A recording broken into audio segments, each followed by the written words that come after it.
On behalf of St James Ethics Centre, the Wheeler Centre, the Melbourne Food and Wine Festival, The Age, the City of Melbourne and the ABC, all of whom have worked together to make this event possible, I'd like to welcome Philip Wollen.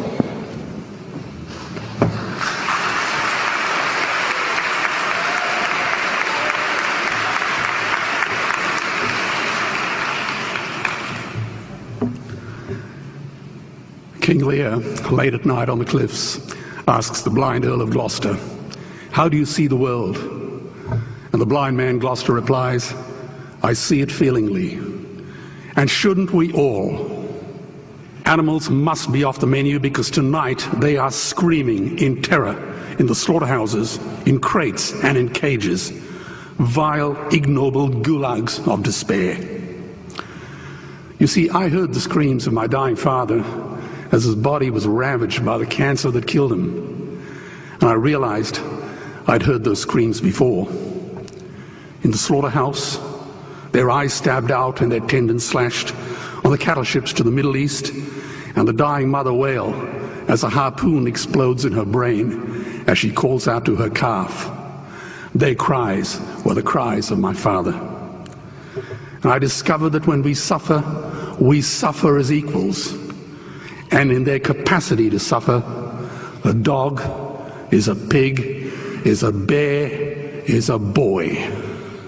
Meat today is the new asbestos, more murderous than tobacco.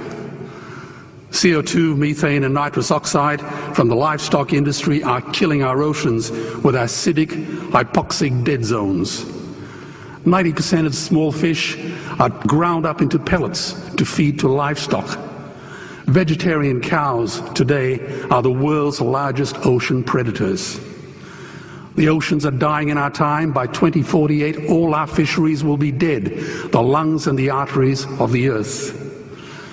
Billions of bouncy little chicks are ground up alive simply because they are male.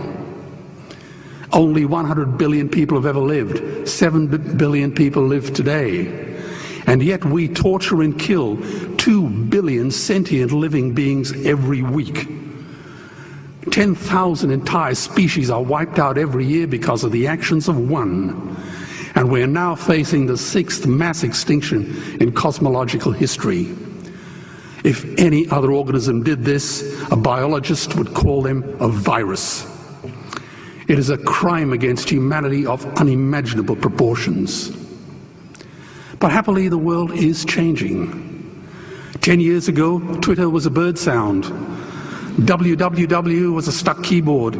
Cloud was in the sky. 4G was a parking space. Google was a baby's burp. Skype was a typo. And Al-Qaeda was my plumber.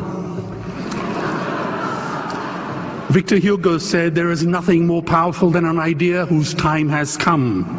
Well, animal rights today is now the greatest social justice issue since the abolition of slavery.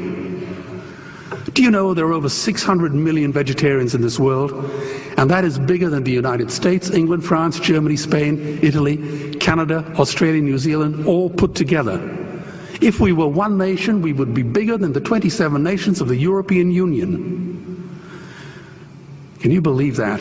And despite this massive demographic footprint, we are still drowned out by the raucous hunt and shoot and killing cartels who believe that violence is the answer when it should not even be a question. Meat kills animals, kills us, and is killing our economies. Medicare has already bankrupted the United States. They will need $8 trillion invested in treasury bills just to pay the interest, and they have precisely zero. They could shut down every school, Army, Navy, Air Force, Homeland Security, Marines, CIA, and FBI, and they still will not have the money to pay their doctor bills. And our Cornell and Harvard say that the optimum amount of meat in a healthy human diet is precisely zero. Water, as you know, is the new oil. Nations will soon be going to war for it. Underground aquifers that took millions of years to fill are now running dry. It takes 50,000 liters of precious drinking water to make 1 kilo of beef. Today, 1 billion people are hungry. 20 million people will die from malnutrition. Cutting meat by only 10% will feed 100 million people, and eliminating meat will end starvation forever. If everyone ate a Western diet, we would need 2 planet Earths to feed us. We've only got one, and she is dying. Greenhouse gas emissions from livestock is 50% greater than transport, as Peter said. Cars, trains, buses, ships, lorries, the whole lot.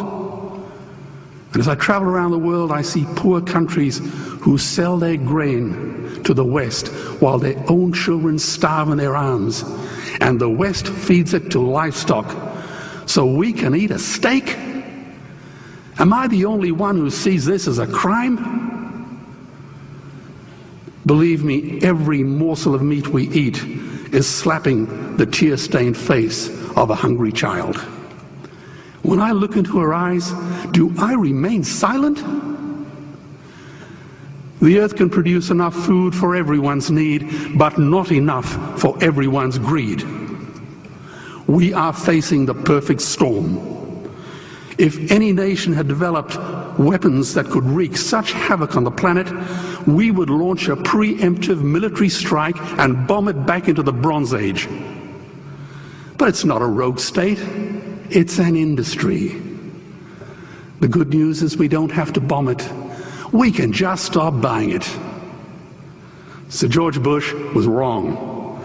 The axis of evil does not run through Iraq, Iran, or North Korea. It runs through our dining tables. Weapons of mass destruction are our knives and forks. Our proposition is the Swiss Army knife of the future. It solves our environmental, water, human health problems and ends cruelty forever. The Stone Age didn't end because we ran out of stones. This cruel, disgusting industry will end because we run out of excuses. Meat is like the 1 and 2 cent coins. It costs more to make than it's worth. And I come from the bush. Farmers are the ones with the most to gain. Farming won't end, it would boom. Only the product line will change. Farmers would make so much money they won't even bother counting it, and I'd be the first to applaud them. Governments would love us. New industries would emerge and flourish. Health insurance premiums would plummet. Hospital waiting lists would disappear. Hell, we'd be so healthy, we'd have to shoot someone just to start a cemetery. So tonight I have 2 challenges for the opposition. 2 challenges. Meat causes a wide range of cancers and heart disease. Would they name one disease caused by a vegetarian diet? And 2, I'm funding the Earthlings trilogy. If the opposition is so sure of their ground, I challenge them to send a copy of the Earthlings DVD to all their colleagues and all their customers. Go on, I dare you.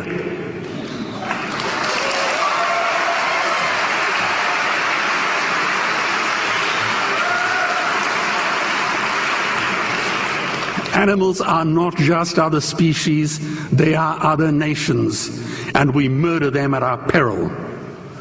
The peace map is drawn on a menu. Peace is not just the absence of war, it is the presence of justice. Justice must be blind to race, color, religion, or species. If she's not blind, she will be a weapon of terror.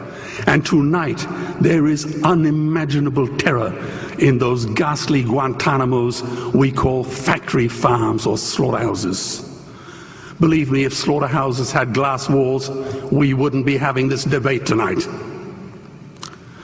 You see, I believe another world is possible. And on a quiet night, I can hear her breathing. Let's get animals off the menu and out of these torture chambers. Please vote tonight for those who have no voice. Thank you.